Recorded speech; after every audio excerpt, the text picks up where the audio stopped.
നമസ്കാരം. മലയാളി വാർത്തയിലേക്ക് സ്വാഗതം. കോടീശ്വരനായ കേതൽ എന്ന് പറയുന്ന യുവാവിനെ നവവധു കൊലപ്പെടുത്തിയ വാർത്തയുടെ ഞെട്ടിക്കുന്ന ആ ഒരു സംഭവത്തിൻ്റെ ചുരുളഴിയുകയാണ്. കാമുകിയും കാമുകനും ചേർന്നുകൊണ്ട് അവനെ കൊല്ലാൻ ശ്രമിച്ചത് ഈ പറയുന്നത് പോലെ ഈ കേതലുമായിട്ടുള്ള വിവാഹത്തിൽ നിന്ന് താൻ പിന്മാറിയാൽ തൻ്റെ വീട്ടുകാർക്ക് നാണക്കേടാകും എന്ന് കരുതിക്കൊണ്ടാണ് എന്ന് സിയ തന്നെ പറഞ്ഞിരുന്നു. എന്നാൽ ഇപ്പോൾ ആർക്ക് വേണ്ടിയാണോ ഇത്തരമൊരു കൊലപാതകം നടന്നത്, അയാളുമായിട്ട് ഈ പെൺകുട്ടി പോലീസ് സ്റ്റേഷനിൽ അങ്ങോട്ടും ഇങ്ങോട്ടും വാക്കുതർക്കവും അടിയും ഒക്കെയാണ് എന്നുള്ള വിവരങ്ങളാണ് പുറത്തു വരുന്നത്. അതായത് ഒരു മനുഷ്യൻ്റെ ജീവനെടുത്ത് പുതിയൊരു ജീവിതം തുടങ്ങാം എന്ന് കരുതിക്കൊണ്ട് ഒരു മനുഷ്യൻ്റെ ജീവനെടുത്ത അതേ ആളുകൾ തമ്മിൽ വലിയ കൂട്ടത്തല്ലും പരസ്പരം പഴിചാരലും, പോലീസ് സ്റ്റേഷനിൽ നിന്ന് പരസ്പരം പോലീസിനെ പോലും കൺഫ്യൂഷനിലാക്കുന്ന തരത്തിലുള്ള നടപടികളൊക്കെയാണ് മുന്നോട്ട് പോകുന്നത്. എന്തായാലും മനസാക്ഷിയുള്ള ആർക്കും വിശ്വസിക്കാൻ കഴിയാത്ത തരത്തിലുള്ള ക്രൂരതകളുടെ വാർത്തകളാണ് കഴിഞ്ഞ ദിവസം നമ്മൾ ഇത്തരത്തിൽ കേട്ടത്. സിയ ഘോയൽ എന്ന് പറയുന്ന പെൺകുട്ടി ചെയ്തതാണ് ഏറ്റവും വലിയ പൈശാചികമായിട്ടുള്ള ഒരു കൊലപാതകമെന്ന് ചിലരൊക്കെ പറയുന്നു. അതിനെയും കൺവെട്ടിക്കുന്ന മറ്റൊരു ദാരുണമായിട്ടുള്ള സംഭവം ഇപ്പോൾ IT നഗരമായിട്ടുള്ള ബാംഗ്ലൂരിൽ നിന്നും റിപ്പോർട്ട് ചെയ്തിട്ടുണ്ട് എന്നത് അധികമാരും അറിഞ്ഞിട്ടില്ല. വെറുമൊരു കാമുകന് വേണ്ടി ജന്മം നൽകി പോറ്റി വളർത്തിയ മാതാപിതാക്കളെയും കൂടപ്പിറപ്പിനെയും ഒരു ദയാദാക്ഷിണ്യവുമില്ലാതെ കൊന്നു തള്ളിയിരിക്കുകയാണ് ശ്വേത എന്ന് പറയുന്ന 25 വയസ്സുകാരി. ആ 25 വയസ്സുകാരിയുടെ കൊടും ക്രൂരതകളുടെ ചുരുളഴിഞ്ഞുകൊണ്ടാണ് പല റിപ്പോർട്ടുകളും ഇപ്പോൾ പുറത്തു വരുന്നത്. പാമ്പിനാണല്ലോ ഈ മാതാപിതാക്കൾ ഇപ്പോൾ പാല് കൊടുത്തത് എന്ന് പോലും ചോദിച്ചു പോകുന്ന സാഹചര്യം. ഒരു IT ജീവനക്കാരിയായിരുന്ന ശ്വേത ഒരു യുവാവുമായിട്ട് പ്രണയത്തിലായതിൻ്റെ ഭാഗമായിട്ട് അയാൾക്കൊപ്പം ജീവിക്കാൻ വേണ്ടിയാണ് തൻ്റെ മാതാപിതാക്കളെ അതിദാരുണമായിട്ട് കൊലപ്പെടുത്തിയിരിക്കുന്നത് എന്നതാണ് അത്ഭുതം. കൊന്നത് അവൾക്ക് അനുയോജ്യമായ പങ്കാളിയല്ല എന്ന് മനസ്സിലാക്കിയ വീട്ടുകാർ ഈ ബന്ധത്തെ ശക്തമായി എതിർത്തതിൻ്റെ ഒരു ഭാഗമായിട്ട് തന്നെ മാതാപിതാക്കളുടെ വാക്കുകളെ തൃണവൽക്കരിച്ചുകൊണ്ട് ശ്വേത കൊലപാതകം നടത്തിയതിനൊപ്പം ഈ ആളുമായിട്ട് ലിവ് ഇൻ റിലേഷൻഷിപ്പ് തുടങ്ങി എന്നുള്ളതും റിപ്പോർട്ടുകളുണ്ട്. മകൾ തെറ്റായ വഴിയിലാണ് എന്ന് മനസ്സിലാക്കിയിട്ടുള്ള മാതാപിതാക്കൾ അവളെ എങ്ങനെയെങ്കിലും ആ ബന്ധത്തിൽ നിന്ന് തിരികെ വീട്ടിലെത്തിക്കാനുള്ള ശ്രമങ്ങൾ നടത്തിക്കൊണ്ടിരിക്കുകയായിരുന്നു. ഇതിനിടയിലാണ് ഈ കൊലപാതകം നടത്തുന്നത്. ശരിക്കും ഇവളുടെ വഴിക്ക് അങ്ങ് ഒഴിവാക്കി വിടേണ്ടതായിരുന്നു ആ മാതാപിതാക്കൾ ചെയ്യേണ്ടിയിരുന്നതെന്നും അങ്ങനെയായിരുന്നെങ്കിൽ അവർക്കിന്ന് ജീവനോടെയെങ്കിലും ഇരിക്കാമായിരുന്നില്ലേ എന്നുമുള്ളൊക്കെ നിരവധി ആളുകൾ ഈ വിഷയത്തിൽ ചോദിക്കുന്നുണ്ട്. എന്തായാലും അവർ ചെയ്ത ഒരേ ഒരു തെറ്റ് സ്വന്തം മകളുടെ ഭാവി ഓർത്ത് ആശങ്കപ്പെട്ടു എന്നുള്ളതാണ് യാഥാർത്ഥ്യം. പക്ഷേ ആ കരുതലിന് അവർ നൽകേണ്ടി വന്നത് സ്വന്തം ജീവൻ തന്നെയാണ്. പ്രണയത്തിൽ തുടങ്ങി സ്വത്ത് തർക്കത്തിലേക്ക് അടക്കം എത്തിയിട്ടുള്ള ഒരു ബന്ധം, ലിവിൻ പങ്കാളിയായി കഴിഞ്ഞിട്ടും ശ്വേതയുടെ കുടുംബത്തിൻ്റെ സ്വത്തുക്കൾ കൈക്കലാക്കാൻ ഇവളെ സ്ഥിരമായിട്ട് നിർബന്ധിച്ചിരുന്നു എന്നുള്ള റിപ്പോർട്ടുകളാണ് പുറത്തു വരുന്നത്. എങ്ങനെയെങ്കിലും അവരുടെ കൈവശമുള്ള സ്വത്തുക്കൾ കൈക്കലാക്കാൻ വേണ്ടി ശ്വേതയോട് നിരന്തരമായിട്ട് ആവർത്തിച്ചു പറയുന്ന പങ്കാളി. പക്ഷേ ശ്വേതയുടെ ഈ ആവശ്യം പിതാവ് വിസമ്മതിച്ചു. ഒന്നാമത്തെ കാര്യം, ആ പറയുന്ന പങ്കാളിയെ ഒരു തരത്തിലും അംഗീകരിക്കാൻ പറ്റുന്നുണ്ടായിരുന്നില്ല. അതിനൊപ്പം തന്നെ തങ്ങളുടെ സ്വത്തുക്കൾ കൂടെ അയാൾക്ക് കൊടുക്കുക എന്ന് പറയുന്നത് ആ മാതാപിതാക്കൾക്ക് വലിയ ദുരൂഹതയായി തോന്നിയിരുന്നു. അതുകൊണ്ട് തന്നെ ശ്വേതയുടെ ആവശ്യത്തെ അവർ എതിർത്തു. പക്ഷേ ഇതോടെ വഴിയിലെ തടസ്സമായി നിന്ന കുടുംബത്തെ മുഴുവൻ ഇല്ലാതാക്കാൻ ആ കുടുംബത്തിലെ മകളെ തന്നെ അയാൾ കരുവാക്കി കെണിയൊരുക്കി എന്നുള്ളതാണ് ഞെട്ടിപ്പിക്കുന്ന കാര്യം. കുടുംബത്തിന്റെ വിശ്വാസം പിടിച്ചുപറ്റാൻ പിണക്കങ്ങളെല്ലാം മറന്ന് ശ്വേത സ്വന്തം വീട്ടിലേക്ക് തിരിച്ചെത്തുന്നു. തങ്ങളുടെ വിട്ടുപോയ മകൾ തിരിച്ചു വന്ന സന്തോഷത്തിൽ ആ മാതാപിതാക്കൾ അവളെ നെഞ്ചോട് ചേർത്ത് പിടിക്കുന്നു. എന്നാൽ ആ സ്നേഹം നെഞ്ചിലേറ്റിയ ആ മാതാപിതാക്കൾക്ക് ആ നെഞ്ചിലേക്ക് കത്തി കയറ്റി അവർ ജീവനെടുക്കുന്ന സാഹചര്യം. പിണക്കം മാറി വന്ന മകൾ യമനായി മാറിയ കഥ. കഴിഞ്ഞ തിങ്കളാഴ്ചയാണ് വൈകുന്നേരത്തോടെ ഇത്തരമൊരു വാർത്ത പുറത്തു വരുന്നത്. ആ വീട് ഒരു ചോരക്കളമാക്കി മാറ്റുന്നു. അമ്മയും അച്ഛനും പിടഞ്ഞു മരിക്കുന്നത് നോക്കി ഒരു മകൾ നിൽക്കുന്നു. അത് എന്തിനാണ്? തൻ്റെ പങ്കാളിയുമൊത്ത് ആഡംബരത്തോടെ ജീവിക്കാൻ വേണ്ടി. ബാത്റൂമിൽ വെച്ച് സ്വന്തം അമ്മയെ ശ്വേത തന്നെ അതിക്രൂരമായിട്ട് കുത്തിവീഴ്ത്തി. അമ്മയുടെ മരണ നിലവിളി കേട്ട് ഓടിയെത്തിയ 19 വയസ്സുകാരിയായ സ്വന്തം അനിയത്തിയെ ഒരിറ്റ് ദയവുമില്ലാതെ 5 തവണയോളം ഈ സഹോദരി കുത്തിക്കൊലപ്പെടുത്തിയെന്നാണ് റിപ്പോർട്ടുകൾ. ഈ സമയം കൂടെയുണ്ടായിരുന്ന യുവാവ് അല്ലെങ്കിൽ പങ്കാളി ശ്വേതയുടെ പിതാവിനെയും കുത്തിവീഴ്ത്തി മരണം ഉറപ്പിച്ചു. അതും ശ്വേത നോക്കി നിൽക്കെ.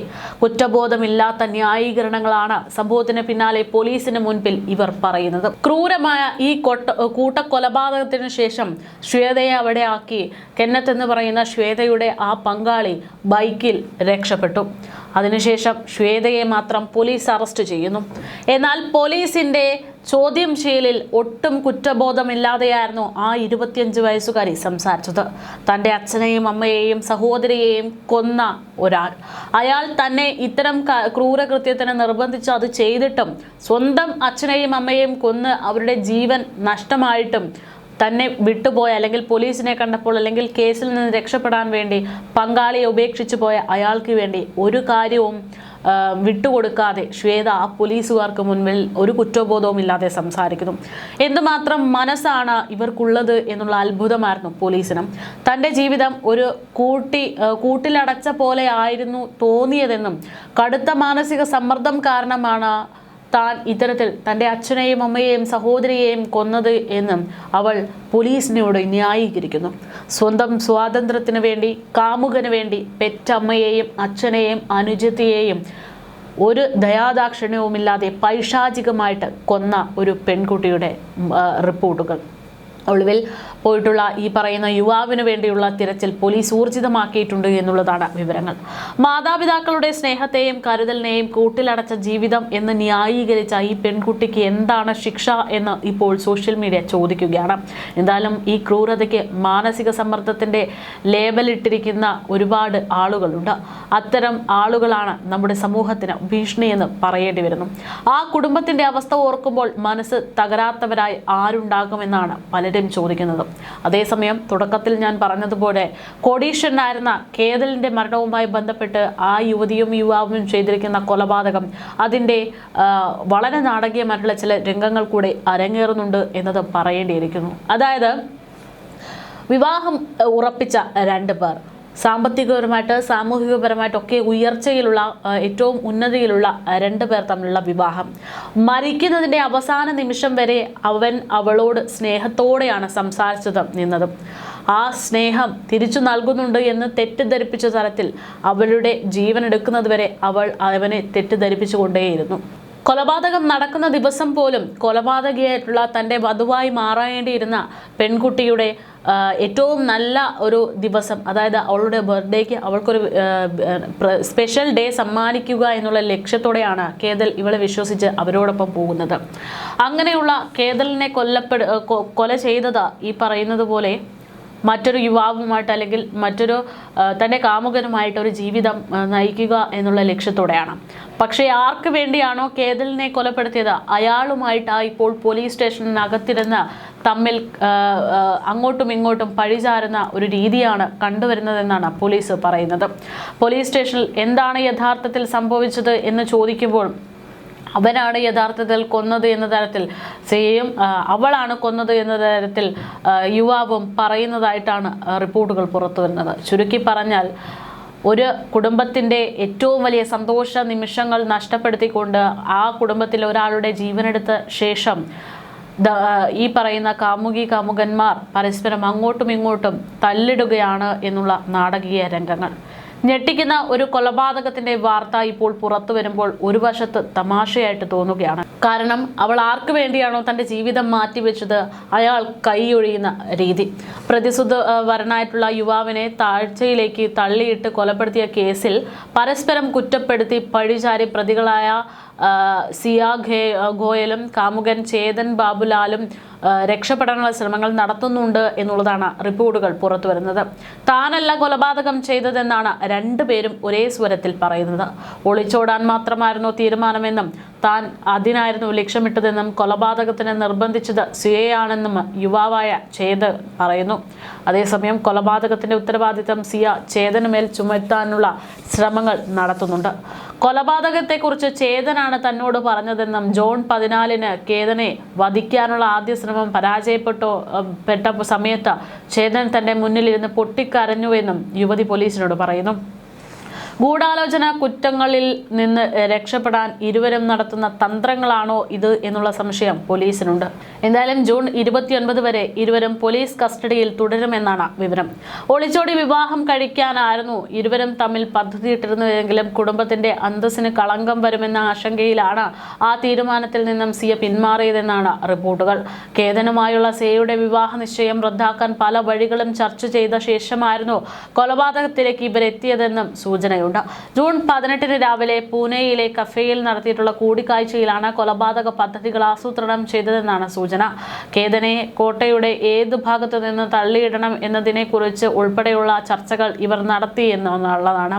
ഉച്ചയ്ക്ക് ശേഷം ഏകദേശം 3300 അടി ഉയരമുള്ള കോട്ടയിലേക്ക് ട്രക്കിങ്ങിനായിട്ട് കേതനെ കൊണ്ടെത്തിക്കുക എന്നുള്ളത് ഇവർ തീരുമാനിക്കുന്നു. അങ്ങനെ കൃത്യമായിട്ട് പ്ലാൻ പ്രകാരം സിയ അത് ചെയ്യുകയും ചെയ്യുന്നു.